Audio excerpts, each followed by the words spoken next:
श्री जांच करिए इमरान प्रताप उनके गढ़ी। खिलाफ। श्री इमरान प्रताप गढ़ी। धन्यवाद सभापति महोदय, आपने मुझे आम बजट पर बोलने का मौका दिया। इमरान प्रताप गढ़ी। धन्यवाद सभापति महोदय।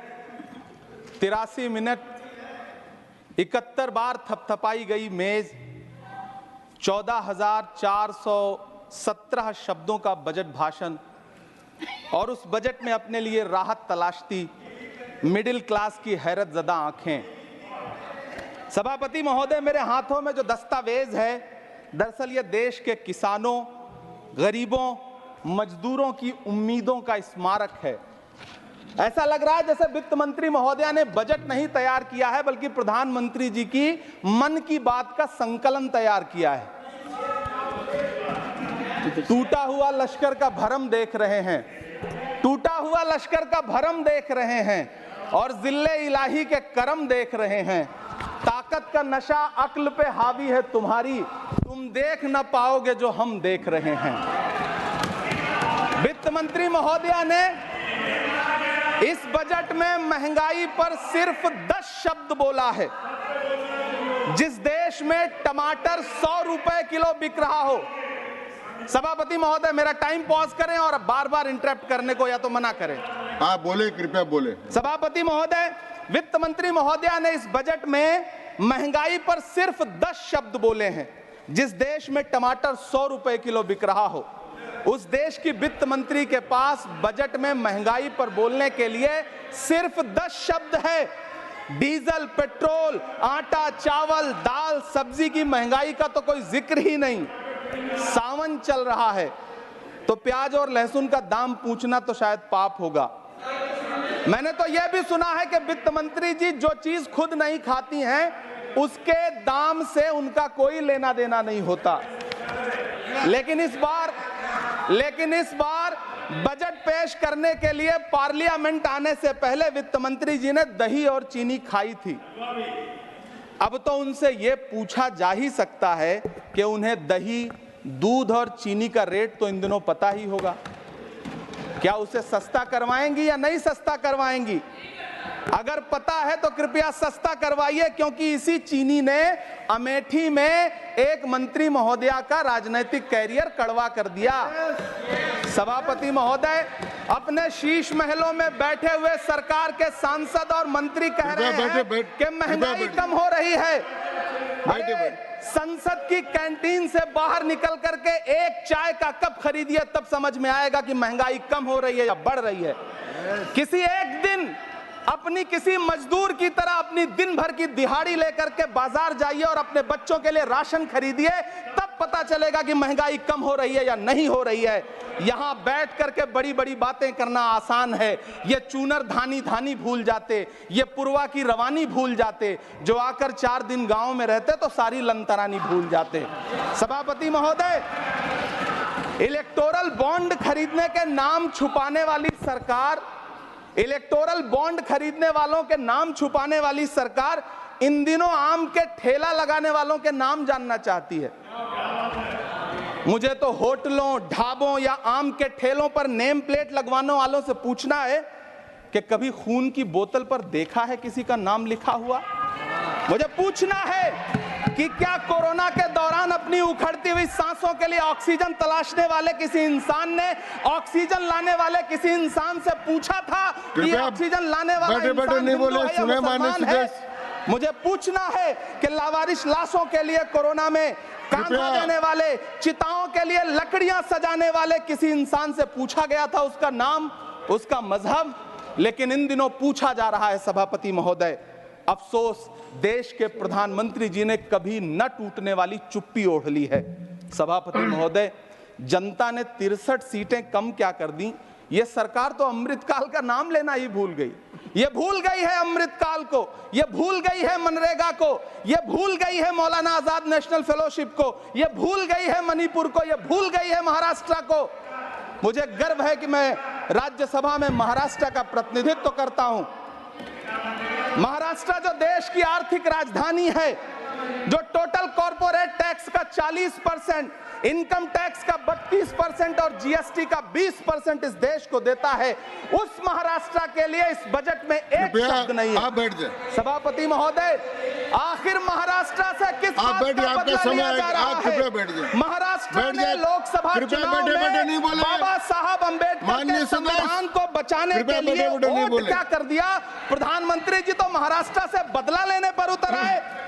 अब तो शायद उन्हें याद भी ना हो यवतमाल का वो दाभड़ी गांव जहां 20 मार्च 2014 को वो किसानों के साथ चाय पर चर्चा करने गए थे और उनकी किस्मत बदलने के सपने दिखाए थे।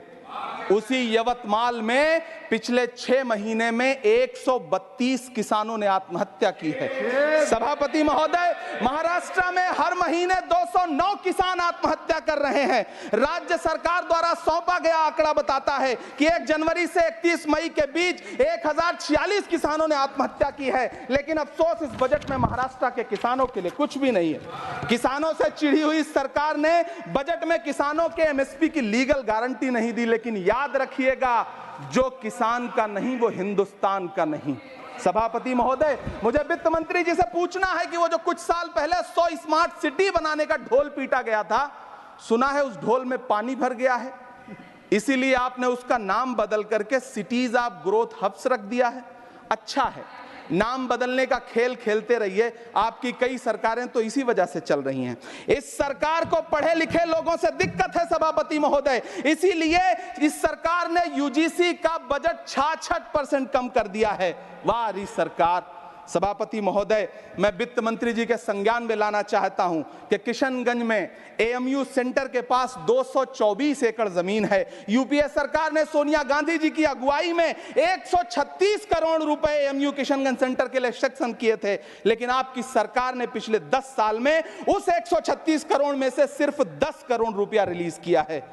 1.5 करोड़ की आबादी वाला सीमांचल बेहतर शिक्षा के लिए उस सेंटर की बाट जोह रहा है। मेरा आपसे सवाल है कि इस सेंटर का बाकी पैसा आप कब रिलीज करेंगे? मुझे उम्मीद है वित्त मंत्री महोदया जवाब जरूर देंगी। सीमांचल उसी बिहार में आता है जिसकी बैसाखी के सहारे आपकी सरकार चल रही है। वहां के लोगों को एम्स की जरूरत है। महानंदा और कोसी से होने वाली बाढ़ की तबाही को रोकने के लिए बांध बनाइए, सीमांचल के साथ सौतेला व्यवहार बंद करिए। इकोनॉमिक कॉरिडोर बनाने से किसी राज्य का विकास नहीं होगा। विकास होगा स्वास्थ्य और शिक्षा के बुनियादी मुद्दों के लिए बजट देने पर। सभापति महोदय, एक तरफ तो इस बजट में पीएम आवास योजना के तहत 3 करोड़ अतिरिक्त मकान देने की घोषणा है और दूसरी तरफ लखनऊ के अकबर नगर में 1280 वो मकान हैं जिन्हें रिवर फ्रंट बनाने के नाम पे बुलडोजर से जमींदोज कर दिया गया। सभापति महोदय, लोग चीखते रहे, बच्चे बिलखते रहे, वसुधैव कुटुंबकम का नारा लगाने वाली सरकार इंसानों के घरौंदे उजाड़ कर जश्न मना रही है। सभापति महोदय, मेरा बहुत भावुकता के साथ देश के प्रधानमंत्री से सवाल है कि इन उजड़ते हुए मकानों और बेघर होते हुए घरों को देख करके आपको नींद कैसे आती है? आप सो कैसे पाते हैं? मेरा सवाल है इस देश के प्रधानमंत्री से, या तो लोगों के घरौंदे उजाड़ना बंद करिए या फिर करोड़ों मकान बनाने की झूठी घोषणाएं करना बंद करिए। यह बजट झूठ का पुलिंदा है। यह बजट आपके पिछले साल के बजट का कट कॉपी पेस्ट है। यह बजट हमारे चुनावी घोषणा पत्र की नकल करने की एक बेईमान कोशिश है। लेकिन कहावत है ना कि नकल के लिए भी अकल चाहिए। मेरे हाथ में एक तरफ न्याय पत्र है जो हमारा है और दूसरी तरफ अन्याय पत्र है जो आपका है। इस सरकार को आलोचना सुनने की आदत नहीं है सभापति महोदय।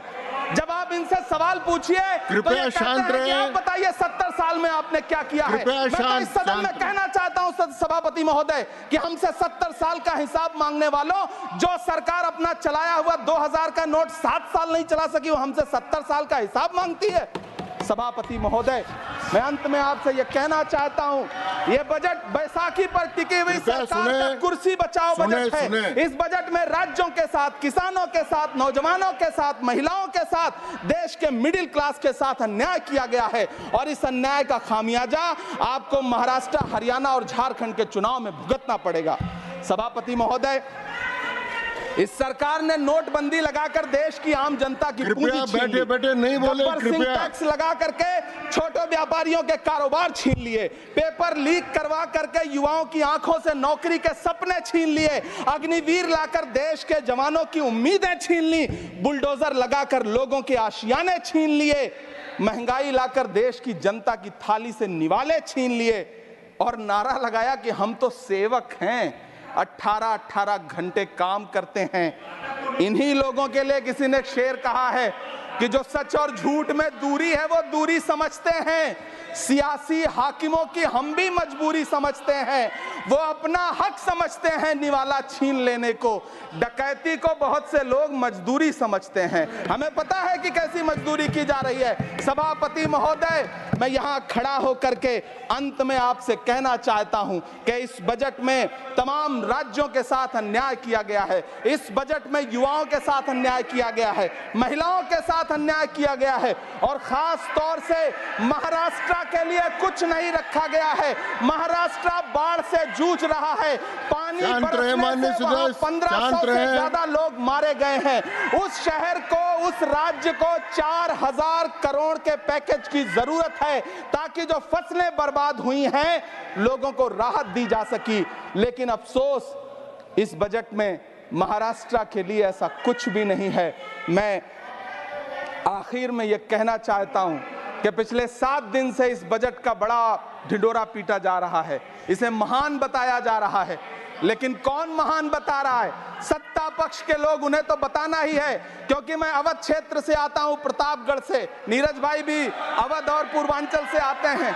वहां एक कहावत है कि बिटिया की तारीफ किसने की? बिटिया की महतारी ने, यानी कि बेटी की प्रशंसा किसने की? मां ने। तो इस बजट की तारीफ सत्ता पक्ष करे तो करेगा ही, लेकिन विपक्ष के एक भी सांसद से आप पूछिए कि क्या उसके राज्य को कुछ मिला है, तो वो ये कहेगा कि नहीं, कुछ भी नहीं मिला है।